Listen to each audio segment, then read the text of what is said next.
Exercise 7.3 के इस video में आपका स्वागत है। स्टूडेंट्स, आज हम लोग 11 क्लास का 7.3 का एक नंबर सवाल से बनाना स्टार्ट करेंगे और इसका सॉल्यूशन किस प्रकार किया जाएगा आप देखेंगे। एक नंबर सवाल आप देख सकते हैं, जैसे 9 तक के अंकों का प्रयोग करके कितने 3 अंकीय संख्याएं बन सकती है यदि किसी भी अंक को दोहराया नहीं गया है। ये सवाल है आपका पहला। दूसरा सवाल है 0 से 9 तक के अंक को दोहराए बिना कितनी 4 अंकीय संख्याएं बनाई जा सकती है। और तीसरा सवाल है 1, 2, 3, 4, 6, 7 को प्रयुक्त करके कितनी 3 अंकीय सम संख्याएं बनाई जा सकती है यदि इनमें किसी भी अंक को दोहराया नहीं गया, मतलब कोई भी अंक रिपीटेड नहीं होगा, जिसको एक बार चुनेंगे और दूसरे बार उसको नहीं चुन सकते हैं। तो 4 नंबर है। इसी तरह अंक 1, 2, 3, 4, 5 के उपयोग द्वारा कितनी 4 अंकीय संख्याएं बनाई जा सकती है यदि इनमें कोई भी अंक दोहराया नहीं गया है। इनमें से कितनी सम संख्या बन सकती है। तो इनको कैसे सॉल्व किया जाएगा स्टूडेंट्स, देखिए। पहला सवाल में आपका है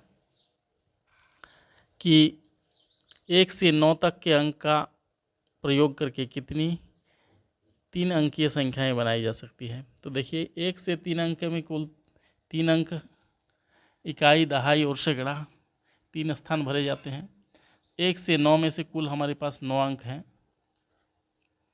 इनमें से इकाई स्थान को 9 तरीक़ा से भर सकते हैं, यानी 9 अंक में से किसी को भी यहाँ रख सकते हैं।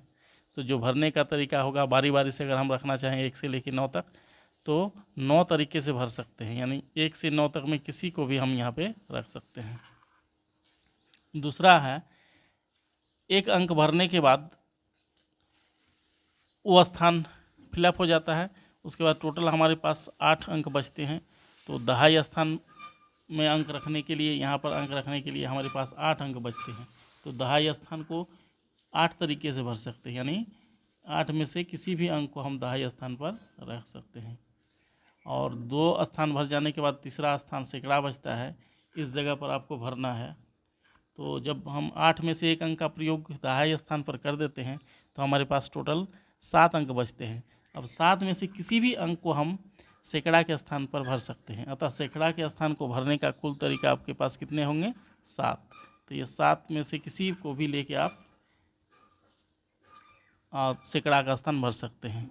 तो इस प्रकार इकाई, दहाई और सैकड़ा यानी 3 अंक हो गया। तो 3 अंक का कितना संख्या आपके पास होगा? तो इस तरह होगा आपका, देखिए 9 गुना 8 गुना 7 यानी 504। ये आंसर है आपका। दूसरा सवाल है, दूसरा सवाल जो है आपका स्टूडेंट्स इस प्रकार है। तो दूसरा सवाल में 0 से 9 तक का अंक प्रयोग करेंगे, क्योंकि यहाँ पर अंक का बात किया जा रहा है। तो इसको किस तरह से आप बना सकते हैं? 0 से 9 तक का अंक प्रयोग करने से हमारे पास टोटल 10 अंक बनेंगे। 0 से लेके 9 तक 10 अंक में से 4 अंक को लेकर टोटल जो संख्या बनेंगे उसको इस तरह से लिखा जा सकता है 10p4। तो 10p4 को कैसे आप लिख सकते हैं? फैक्टोरियल 10 बटे फैक्टोरियल 4 कैसे लिखा जाएगा?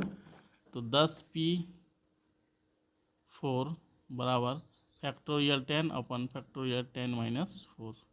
तो 10 में से 4 जाएगा तो आपका बचेगा क्या? नीचे 6 बचेगा। तो फैक्टोरियल 6 नीचे, ऊपर वाला हम लिखेंगे इसी तरह 10, 9, 8, 7 और 6 नीचे 6। फैक्टोरियल 6 कट जाएगा तो आपके पास बचेगा क्या? 10 गुना 9 गुना 7 8 गुना 7। सभी को गुना कीजिएगा तो 50 40 आएगा। अब इनमें से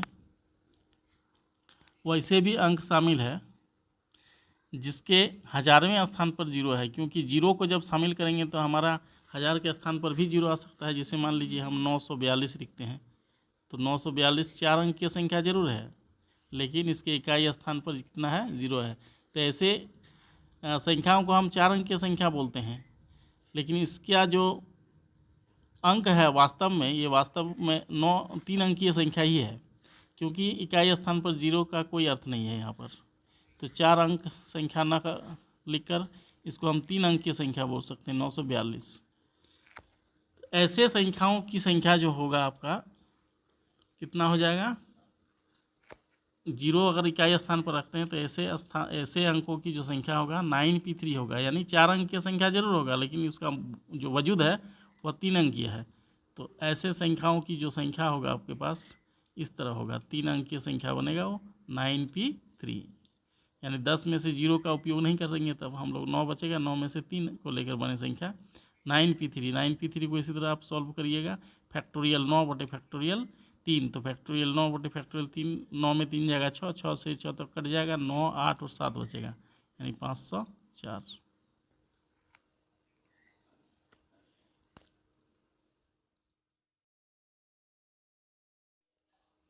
इसलिए 4 अंकीय संख्याओं की कुल संख्या कितना हो जाएगा आपका, तो 50, 40 जो टोटल था इसमें से 3 अंकीय भी शामिल था और 4 अंकीय भी शामिल था, तो 3 अंकीय संख्याओं को इसमें से हटा दीजिए। 504 को हटा देने से आपका बच जाता है 45, 36। टोटल 4 अंकीय जो संख्या बनेगा आपका इतना बनेगा। तीसरा सवाल स्टूडेंट्स देख सकते हैं इस प्रकार है, अंक 1, 2, 3, 4, 6 और 7 को प्रयोग करके कितनी 3 अंकीय सम संख्याएं बनाई जा सकती है यदि अंक को दोहराया नहीं जाए। तो 3 अंकीय संख्या बनाने के लिए इसमें से हम लोग सबसे पहले सम संख्याओं को चुनते हैं, क्योंकि इकाई स्थान पर सम संख्या रखने से ही बने संख्या सम होंगे। तो देखिए इसमें से 3 अंक सम है, 2, 4, 6। तो 3 अंकीय जो आपका संख्या, 3 जो सम संख्या है इन्हें इकाई स्थान पर रखना पड़ेगा, तभी सम संख्या बनेगा। तो इकाई स्थान जो भरने का तरीका होगा वो कितना होगा, ये 3 में से किसी एक को रखना होगा, यानी आप 6 को रख सकते हैं, 4 को रख सकते हैं, या 2, किसी को भी आप इकाई स्थान पर रख सकते हैं। तो इकाई स्थान भरने का टोटल तरीका 1, 2, 3, यानी 3 में से किसी को भी रखने से 3 तरीका हुआ। अब 3 में से किसी को रख देने के बाद आपके पास टोटल कितने नंबर बच जाएंगे, 5, क्योंकि इसमें टोटल 6 नंबर है, 6 में से किसी एक को डाल देंगे इकाई स्थान पर, 4 को, 6 को या 2 को, किसी को भी डाल दीजिएगा, तो वो सम बन जाएगा और एक अंक उसमें से घट जाएगा आपका, एक स्थान क्योंकि भर चुका है, तो टोटल नंबर कितना बचेगा, 5।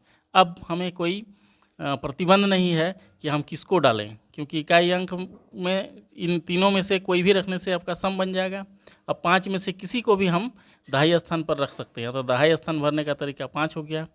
अब दहाई स्थान भर जाने के बाद आपके पास टोटल नंबर कितने बचेंगे, 4, क्योंकि अंकों को दोहराने की अनुमति नहीं है, इसलिए हम दूसरे अंक को फिर से उसी स्थान पर नहीं लिख सकते हैं। अतः टोटल अंक 4 बचेगा और सैकड़ा के स्थान को इन्हीं 4 में से किसी एक को लेकर भरना पड़ेगा। अतः सैकड़ा स्थान भरने का तरीका आपके पास हो गया 4। अतः 3 अंकीय सम संख्याओं की कुल संख्या कितना हो जाएगा आपके पास, 3 गुना 5 गुना 4 यानी 60। इसके बाद देखिए 4 नंबर सवाल।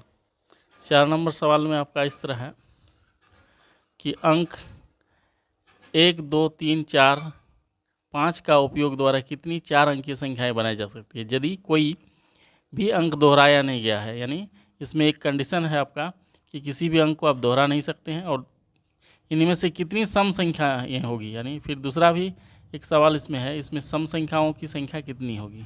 तो देखिए इसको किस प्रकार हल किया जा सकता है। 1, 2, 3, 4, 5 टोटल अंक हो गया आपका कितना, 1, 2, 3, 4, 5। तो किसी भी अंक को दोहराने की अनुमति नहीं है, इसलिए हम टोटल अंक को 5 और 4 अंक की संख्या हमें बनाना है, इसलिए 5 में से 4 को लेकर जो संख्याएं बनेंगे वो किस प्रकार हम लिख सकते हैं, 5p4। तो 5p4 यानी NP/R वाला फॉर्मूला यहाँ पर अप्लाई कर सकते हैं। फैक्टोरियल n बटे फैक्टोरियल n माइनस आर, यानी फैक्टोरियल 5 बटे फैक्टोरियल 5 माइनस 4।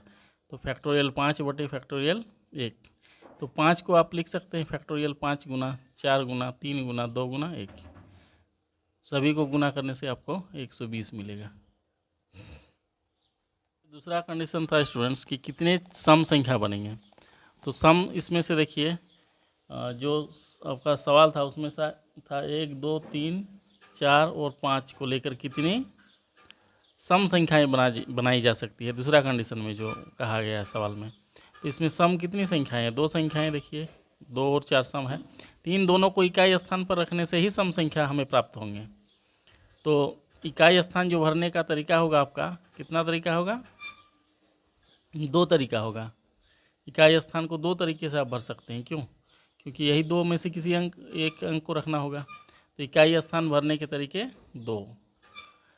अब 2 तरीके इकाई स्थान को भरने के बाद आपके पास टोटल कितने नंबर बच जाते हैं। तो 2 में से किसी एक को भरें तो 5 टोटल नंबर हैं हमारे पास। अब 2 में से किसी एक को भर दिए तो मेरे पास 4 अंक बचा। अब 4 अंक में से दहाई स्थान भरने का तरीका कितना होगा, किसी को भी 4 में से रख सकते हैं। तो 4 तरीका, दहाई स्थान भरने का तरीका 4। अब 4 तरीकों से भरने के बाद किसी एक अंक को तो हम रख दिए हैं दहाई स्थान पर। अब जो अंक बचेगा आपके पास 3 अंक बचेगा। तो सैकड़ा स्थान भरने का तरीका आपका हो गया 3, यानी 3 में से किसी एक अंक को रख दिए। तो अब आपके पास शेष अंक कितना बचता है, 2। तो 1000वें स्थान को भरने के लिए आपके पास 2 अंक है, यानी 2 में से किसी को भी रख सकते हैं। यानी 2 तरीक़ों से हम 1000वें स्थान को भर सकते हैं। इसलिए 4 अंकीय सम संख्याओं की कुल संख्या आपका कितना हो जाएगा, 2 गुना 4 गुना 3 गुना 2, यानी 48 तरीके से आप भर सकते हैं। तो ये आपका हो गया आंसर इसका। अब सवाल नंबर 4,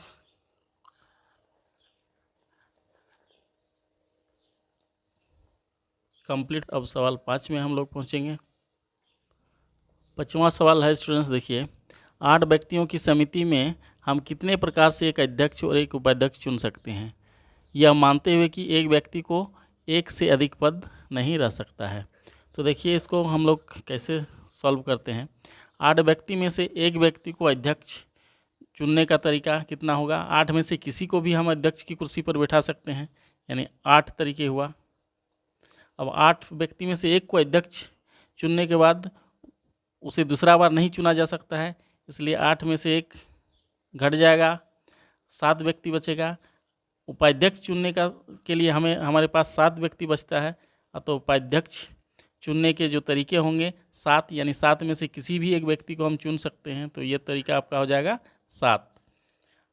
अतः समिति में से एक अध्यक्ष और एक उपाध्यक्ष चुनने का कुल तरीका जो होगा आपके पास 8 गुना 7, यानी 56 तरीके से आप चुन सकते हैं। तो इसी प्रकार से स्टूडेंट्स पूरा वीडियो को देखने के लिए लाइक करें, शेयर करें और चैनल को सब्सक्राइब करें। Thank you for watching.